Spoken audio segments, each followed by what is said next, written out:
बोले श्री गणेश भगवान की जय। बोले श्री कृष्ण कन्हैया लाल की जय। बोले श्री लक्ष्मी नारायण भगवान की जय। बोले राजा रामचंद्र दरबार की जय।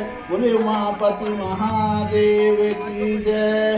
बोले अम्बे माते की जय। बोले हनुमंत लाल की जय। आप सभी मेरे प्यारे भाई बहन और दोस्तों का हमारे YouTube चैनल पर आप सभी का स्वागत है। आज हम आपको श्रीमद् भागवत महापुराण की कथा चतुर्थ स्कंध अथ त्रयोदशो अध्याय की कथा सुनाएंगे। हमारे पीछे के कथा में आपने बहुत सुंदर कथा थी कि ध्रुव जी को कुबेर जी का वरदान और विष्णु लोक की प्राप्ति। विष्णु लोक की प्राप्ति कैसे हुई? वहां स्वयं श्री हरि के दो पार्षद पहुंचे और उन्होंने स्वयं सोने से जड़ा हुआ रथ में बैठकर विष्णु लोक को गए। कहते हैं कि वो कथा सुनने से, बहुत सुंदर कथा थी वो, कृपा करके आप लोग जरूर सुनना। ऐसी कथा तो मैं अभी तक जो श्रीमद् भागवत में पढ़ा कि मोक्ष की प्राप्ति और भगवान के चरणों में सेवा करने का भाग्य वही कथा में मुझे मिला है। मैं उस बार का अंत में एक बार और श्री मैत्रेय जी कहते हैं कि तुमने मुझे उदार कीर्ति ध्रुव जी के चरित्र के विषय में पूछा था, सो मैंने वह पूरा का पूरा सुना दिया। वो कथा सुनने से ही परम पवित्र और अत्यंत मंगलमय है। इससे स्वर्ग और अविनाशी पद भी प्राप्त हो सकता है। यह देव तत्व की प्राप्ति कराने वाला, बड़ा ही प्रशंसनीय और समस्त पापों का नाश करने वाला है। भगवत भक्त ध्रुव के इस पवित्र चरित्र को जो श्रद्धा पूर्वक बार बार सुनते हैं, उन्हें भगवान की भक्ति प्राप्त होती है, जिससे उनके सभी दुखों का नाश हो जाता है। इसे श्रवण करने वालों को शील आदि गुणों की प्राप्ति होती है। जो महत्व चाहते हैं उन्हें महत्व की प्राप्ति कराने वाला स्थान मिलता है। जो तेज चाहते हैं उन्हें तेज प्राप्त होता है और मनुष्यों का मान बढ़ता है। पवित्र कीर्ति ध्रुव जी के इस महान चरित्र का प्रातः और सायंकाल कीर्तन करना चाहिए। बहुत सुंदर कथा है। कहते हैं कि भगवान के परम पवित्र चरणों की शरण में रहने वाला जो पुरुष इसे निष्काम भाव से कथा श्रवण करता है, उसको सीधा भगवत भक्ति की प्राप्त होती है और कहते हैं कि उन्हें मोक्ष भी प्राप्त होता है। इसलिए दोस्तों वो कथा जरूर सुनना। हमारा इसी भाग चतुर्थ स्कंद में 12वां अध्याय यानी 12वां अध्याय की कथा सुनना। और आज हम आगे की कथा सुनाएंगे कि ध्रुव वंश का वर्णन, राजा अंग को चरित्र, मतलब ध्रुव वंश का वर्णन किया गया है और राजा अंग का चरित्र भी सुनाएंगे। अब यहाँ श्री सूत जी कहते हैं, सौनक जी, श्री मैत्रेय मुनि के मुख से ध्रुव जी के विष्णु पद पर आरूढ़ होने का वृत्तांत सुनकर विदुर जी के हृदय में भगवान विष्णु की भक्ति का उद्रेक हो आया और उन्होंने फिर मैत्रेय जी से प्रश्न करना आरंभ किया। अब यहाँ विदुर जी पूछते हैं कि भगवत परायण मुनि ये प्रचेता कौन थे, किसके पुत्र थे, किसके वंश में प्रसिद्ध थे और उन्होंने कहाँ यज्ञ किया था। देखिए बहुत सुंदर कथा आ गई है कि रामायण में जो वाल्मीकि ऋषि थे, अभी हम पूरी कथा आपको सुननी पड़ेगी, यहाँ आगे हम अभी पूरा नहीं बताएंगे। कि अब आगे कथा है कि भगवान के दर्शन से कृतार्थ नारद जी परम भागवत हैं। ऐसा मैं मानता हूँ। उन्होंने 5 रात्र का निर्माण करके श्रीहरि की पूजा पद्धति रूप क्रियाओं का उपदेश किया है। जिस समय प्रचेतागण स्वधर्म का आचरण करते हुए भगवान यज्ञेश्वर की आराधना कर रहे थे, उसी समय भक्त प्रवर नारद जी ने ध्रुव का गुणगान किया था।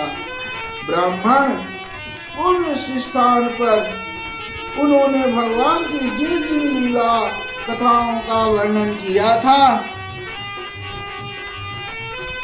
उस स्थान पर उन्होंने भगवान की जिन जिन लीला कथाओं का वर्णन किया था, वे सब पूर्ण रूप से मुझे सुनाइए। मुझे उनके सुनने की बड़ी इच्छा है।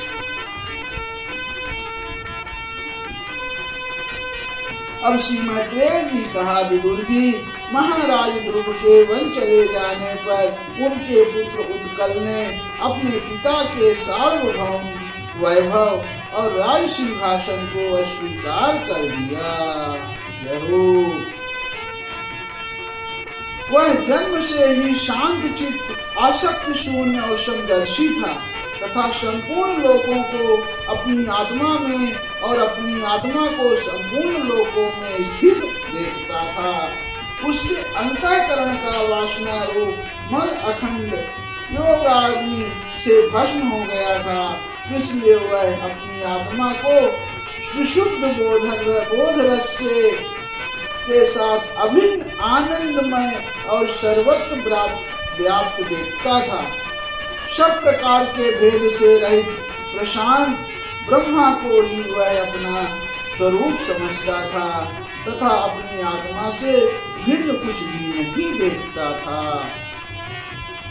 वह अज्ञानियों को रास्ते आज साधारण स्थानों में बिना लपट की आग के समान मूर्ख, अंधा, बहिरा, पागल अथवा गूंगा सा प्रतीत होता था।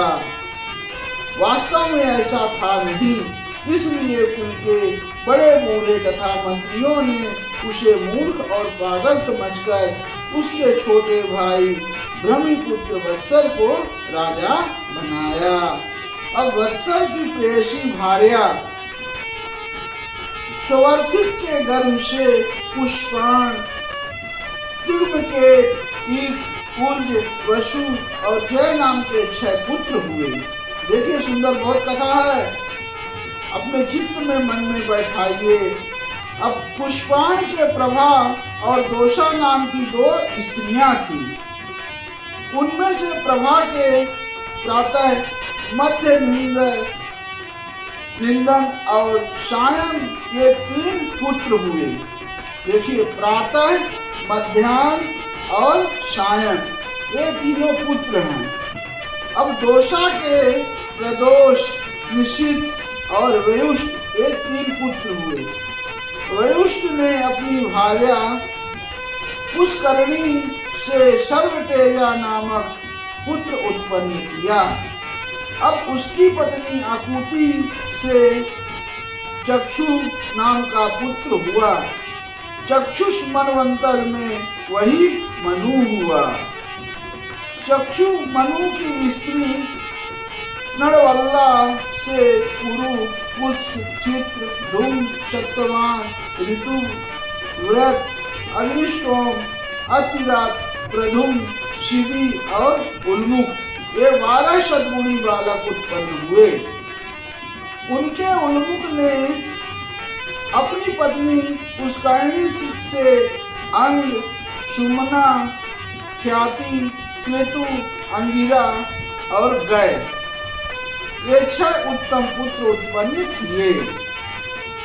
अंग की पत्नी सुनीता ने क्रूर कर्मा वेन को जन्म दिया, जिसकी दुष्टता से उद्विग्न होकर राजर्ष अंग नगर छोड़कर चले गए थे। प्यारे विदुर जी, मुनियों के वाक वज्र के समान अमोघ होते हैं।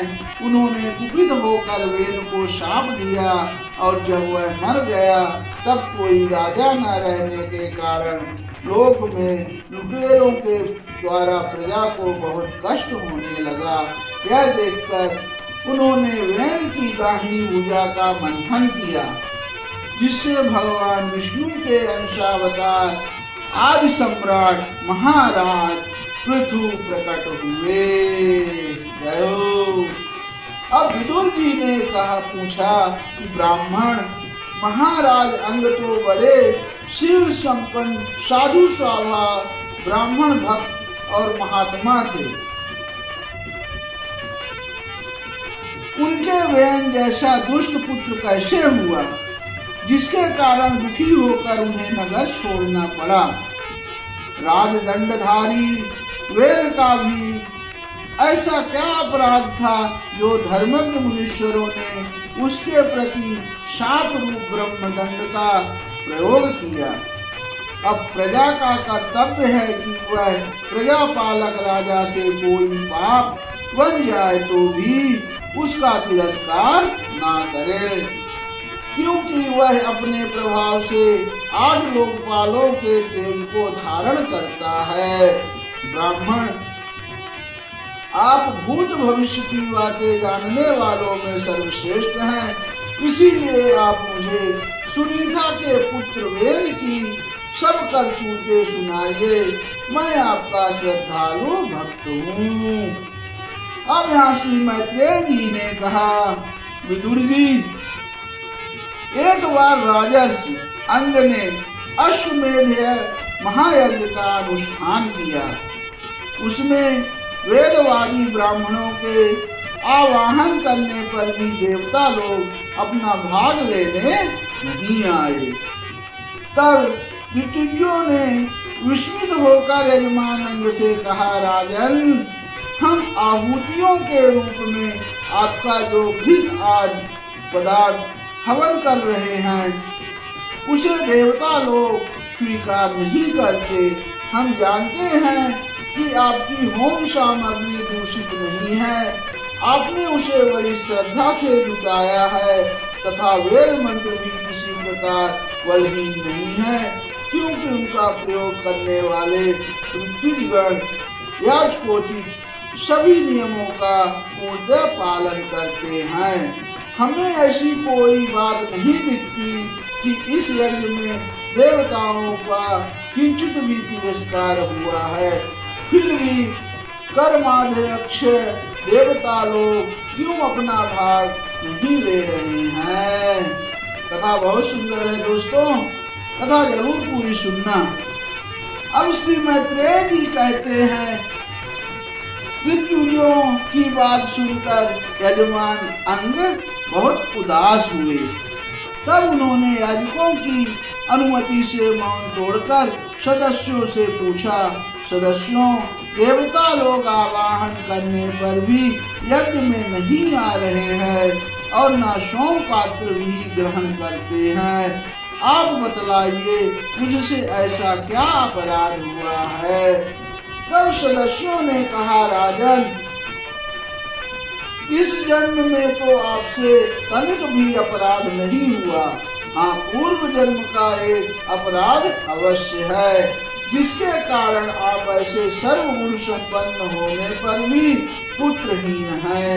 आपका कल्याण हो, इसलिए पहले आप सुपुत्र प्राप्त करने का कोई उपाय कीजिए। यदि आप पुत्र की कामना से यज्ञ करेंगे तो भगवान यज्ञेश्वर आपको अवश्य पुत्र प्रदान करेंगे। जब संतान के लिए साक्षात यज्ञ पुरुष श्री हरि का आवाहन किया जाएगा, तब देवता लोग स्वयं ही अपना अपना यज्ञ भाग ग्रहण करेंगे। अब भक्त जिस जिस वस्तु की इच्छा करता है, श्री हरि उसे वही वही पदार्थ देते हैं। उनकी जिस प्रकार आराधना की जाती है, उसी प्रकार उपासक को फल भी मिलता है। अब इस प्रकार राजा अंग को पुत्र प्राप्ति कराने का निश्चय कर ऋतुजों ने पशु में यज्ञ रूप में रहने वाले श्री विष्णु भगवान के पूजन के लिए क्रोड़ास नामक चरु समर्पण किया। अग्नि में आहुति डालते ही अग्नि कुंड से सोने के हार और शुभ वस्त्रों से विभूषित एक पुरुष प्रकट हुए। वह एक स्वर्ण पात्र में सिद्ध खीर लिए हुए थे। उदार बुद्धि राजा अंग ने याज्ञवल्क्य की अनुमति से अपनी अंजलि में वह खीर ले ली और उसे स्वयं सूंघकर प्रसन्नता पूर्वक अपनी पत्नी को दे दिया। अब पुत्रहीन रानी ने वह पुत्र प्रदायिनी खीर खाकर अपने पति के सहवास से गर्भ धारण किया। उससे यथा समय उसके एक पुत्र हुआ। वह बालक बाल्यावस्था से ही अधर्म के वंश में उत्पन्न हुए अपने नाना मृत्यु का अनुगामी था, यानी सुनीता की मृत्यु की ही पुत्री थी, इसलिए वह भी अधार्मिक ही हुआ। वह दुष्ट वेन धनुष बाण चढ़ाकर वन में जाता और व्याध के समान बेचारे भोले भाले हरिणों की हत्या करता। उसे देखते ही पूर्ववासी लोग वेन आया कहकर पुकार उठते। वह ऐसा क्रूर और निर्दयी था कि मैदान में खेलते हुए अपनी बराबरी के बालकों को पशुओं की भांति बलात् मार डालता। अब वेन की ऐसी दुष्ट प्रकृति देखकर महाराज अंग ने उसे तरह तरह से सुधारने की चेष्टा की, परंतु वे उसे सुमार्ग पर लाने में समर्थ ना हुए। इससे वह बड़ा ही दुख हुआ। वे मन ही मन कहने लगे, जिन गृहस्थों के पुत्र नहीं हैं, उन्होंने अवश्य पूर्व जन्म में श्री हरि की आराधना की होगी। जिन गृहस्थों के पुत्र नहीं हैं, उन्होंने अवश्य पूर्व जन्म में श्री हरि की आराधना की होगी। इसी से उन्हें कुपूत की करतूतों से होने वाले असह्य क्लेश नहीं सहने पड़ते। अब जिसकी करनी से माता पिता का सारा सुयश मिट्टी में मिल जाए, उन्हें अधर्म का भागी होना पड़े, सबसे विरोध हो जाए, कभी ना छूटने वाली चिंता मोल लेनी पड़े और घर भी दुखदायी हो जाए, ऐसी नाम मात्र की संतान के लिए कौन समझदार पुरुष ललचावेगा। यह तो आत्मा के लिए एक प्रकार का मोहमय बंधन ही है। मैं तो सपूत की अपेक्षा कुपूत को ही अच्छा समझता हूँ, क्योंकि सपूत तो छोड़ने में बड़ा क्लेश होता है और कपूत घर को नरक बना देता है, इसलिए उससे सहज ही छुटकारा हो जाता है। इस प्रकार सोचते सोचते महाराज अंध को रात में नींद आ गई। उनका चित्त गृहस्थी से विरक्त हो गया। वे आधी रात के समान बिछौने से उठे। उस समय वेन की माता नींद में बेसुध पड़ी थी। राजा ने सबका मोह छोड़ दिया और उसी समय किसी को भी मालूम ना हो, इस प्रकार चुपचाप उस महान ऐश्वर्य से भरे राजमहल से निकलकर वन को चल दिए। अब महाराज विरक्त होकर घर से निकल गए हैं, यह जानकर सभी प्रजाजन, पुरोहित, मंत्री और सुहृदगण आज अत्यंत शोकाकुल होकर पृथ्वी पर उनकी खोज करने लगे। ठीक वैसे ही जैसे योग का यथार्थ रहस्य ना जानने वाले पुरुष अपने हृदय में छिपे हुए भगवान को बाहर खोजते हैं। जब उन्हें अपने स्वामी का कहीं पता ना चल लगा, तब वे निराश होकर नगर में लौट आए और वहां जो मुंजन एकत्रित हुए थे, उन्हें यथावत प्रणाम करके उन्होंने आंखों में आंसू भरकर महाराज के ना मिलने का वृत्तांत सुनाया। अब इसके आगे की कथा भी है, वो हम राजा वेन की कथा आपको इसके आगे के वीडियो में आपको कथा में सुनाएंगे। इति श्रीमद्भागवते महापुराणे पारमहंस्यां संहितायां चतुर्स्कन्धे त्रयोदशोऽध्यायः समाप्तः। बोले श्री लक्ष्मी नारायण भगवान की जय। आप सभी मेरे प्यारे दोस्तों का जय श्री राधे कृष्णा। कथा अच्छी लगी हो तो जरूर शेयर कमेंट करें, लाइक करें और चैनल को सब्सक्राइब करें।